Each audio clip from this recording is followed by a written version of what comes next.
So this is a Viking 48 one more time. Just want to make a quick video.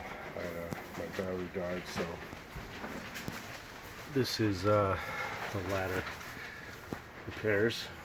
The coring is in there, as you can see, and it's glassed over. And that's about it, right?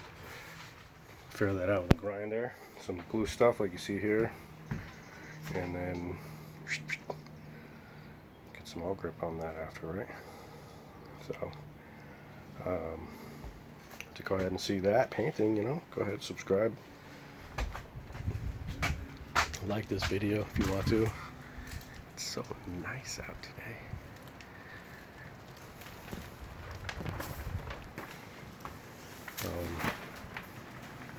Not much left on this. I'm not sure if these guys are going to paint the deck or what. But it's going to look kind of funky all new right there, and the rest of this is dirty. But I don't know. That's it. Thanks a lot for watching.